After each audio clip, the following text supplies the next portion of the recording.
Well, hello everyone, and welcome back for another exciting adventure of Mondays with Mundy. And that's me, Jim Mundy, the historian for the Union League Legacy Foundation at the Union League of Philadelphia, in downtown Philly itself. Hey, if you've been watching any of these, you know that we've been pretty history-centric, and of course that's what we do after I'm a historian, right? So, but pretty serious stuff, Civil War, civil rights, raising black troops, but we're going to have some fun tonight.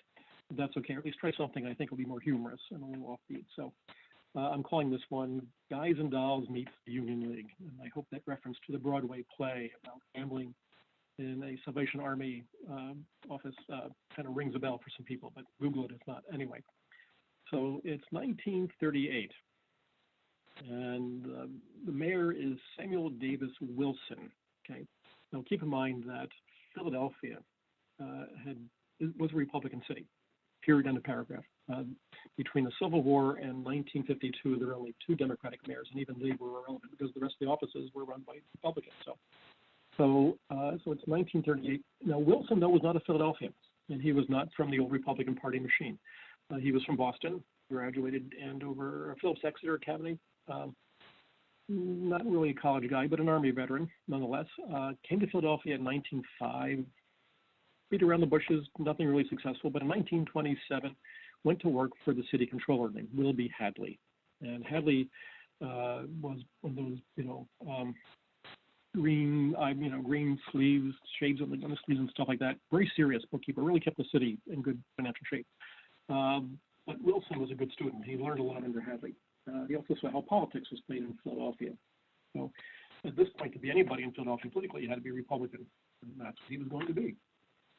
So in 1931, I take that back, 1931, he was still helping Hadley in the controller's office. 1933, he runs, though, on a reform ticket because the Republicans were always having reform movements coming through the city, which included the old Pinchot-like reform Republicans in the state of Pennsylvania themselves. And so at this point, he is a fusion party candidate because there are also some Democrats backing as well. So he becomes the city controller in 1933 on this combination ticket, Republicans, Democrats, and reformers and stuff like that. So he's going to be a political chameleon the rest of his life, to be honest. So he's a man with a big political ego, and he wanted something greater. And he wanted the mayoralty, he wanted the governorship, he wanted to be a senator, but he didn't always know how to play his cards well. Surprisingly, being a Republican in 1931 and 1932, he backs FDR's election as president, the Democratic candidate who would lead the New Deal. So that gives you some idea about Wilson's political chameleon act, if you will. So 1936, right? Wilson's going to run for mayor as a Republican because the Democrats had already elected or selected John B. Kelly as their candidate.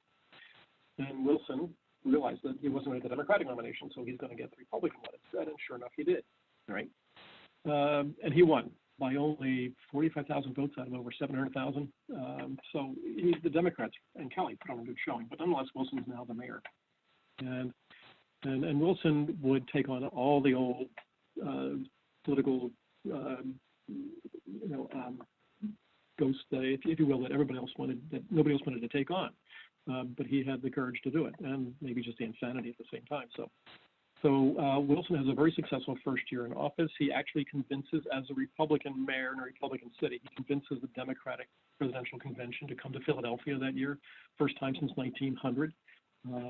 He gave them $200,000, and the city ends up making $1.5 million. So pretty good deal. So you get some idea about Wilson's deal-making abilities, right? 1937, he becomes, you realize that he's not going to go anywhere as a Republican in the state. He's got to do as a Democrat, especially once the governorship. He becomes a non-registered voter. So he's playing political games. And it would catch up with him because in 1938, the city attorney general, or district attorney rather, forgive me, convinces the Philadelphia grand jury to investigate gambling that's going on in the city, and hence the Guys and Dolls reference. And it was pretty serious. I mean, it really was. The grand jury laid down 19 indictments against the mayor because of his failure to stop, and to just right to stop it, period. At this point, I mean, there were 39 known gambling houses that were officially known to exist. Let's see, there were 45 police officers indicted, including the superintendent of police in the city of Philadelphia. So it's kind of like the Wild Wild West in some ways. So Wilson is indeed trouble politically. All right. So we'll see what happens. So in the meantime, there was a Philadelphia newspaper called the Philadelphia Record, and it was owned by a gentleman named J. David Stern, who in the 1920s had become one of the city's more influential Democratic rainmakers, shall we say, right? And Stern, at this point, was also a major figure in national Democratic politics at the same time. And the Record was known for being a really good, well-run, journalistically sharp newspaper, right? So with all the gambling going on, of course, there's the Union League sitting there on South Broad Street, 2 blocks south of City Hall. And Wilson was never asked to join the league. It was, at that point, it was mandatory for Republican mayors to be members of the league, basically, unless you really did something wrong or bad or stupid. And Wilson, because he was playing games with his politics, just never got invited to join. So maybe he's still a little, set at the league and stuff like that. So Stern and Wilson were still friends, and so somehow the paper is going to send a reporter to the league on the rumor that there is gambling going inside the Union League of Philadelphia.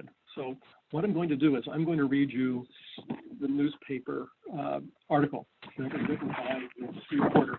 All right, so it's really fun. All right, so I'm just going to read it, and I'll interject a few things as I go along. All right, but it's really kind of fun. I thought you might enjoy this.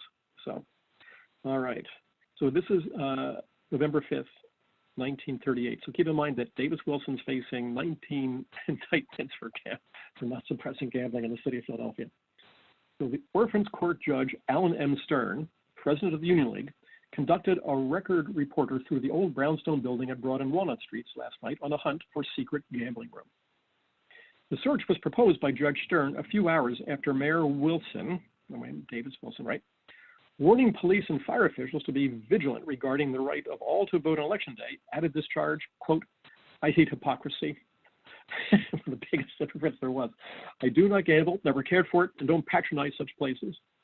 But I am reliably informed there was a gambling room in the Union League specially set aside." Now keep in mind, Wilson was known to drink every form of alcohol there was to run. He had a cigar in his hand all the time.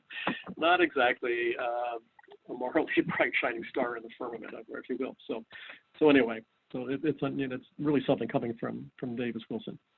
So quote, "Some of our most prominent citizens, judges, and high city officials are members of clubs that even have slot machines, I am informed. Some of our most prominent citizens who shout about protected gambling indulge themselves in gambling in clubs." Although Judge Stern and the reporter waded through droves of Republicans playing bridge, chess, pool, and billiards, no gambling layout was encountered. In the card room were about 24 members playing bridge. "What, no poker?" asked the reporter. "Horrors," explained Judge Stern. "What would we play with?" "Chips," suggested the reporter, who was a tiddlywink fanatic himself. "Chips?" cried the judge. "There would be hell to pay if a single chip were found in this building. Go anywhere you wish and look for yourself.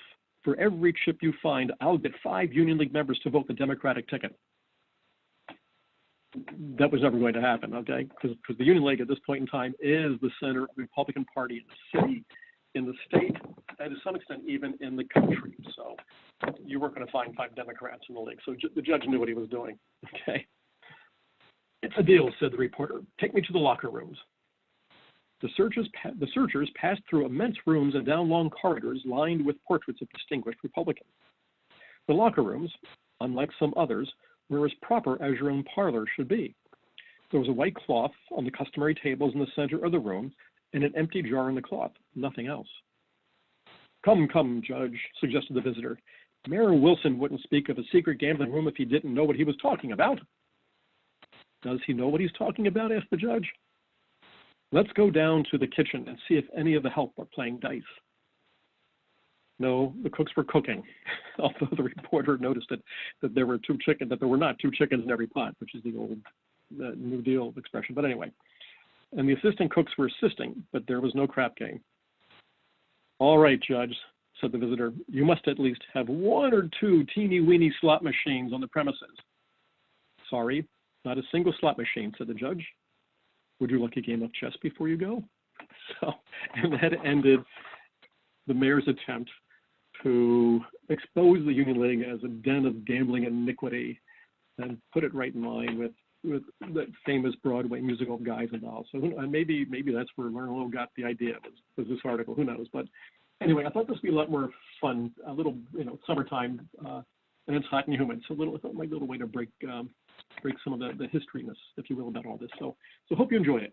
And I hope it provided you another view of Philadelphia. We barely dipped our toes in the political waters, if you will. And in Philadelphia, those waters run really deep.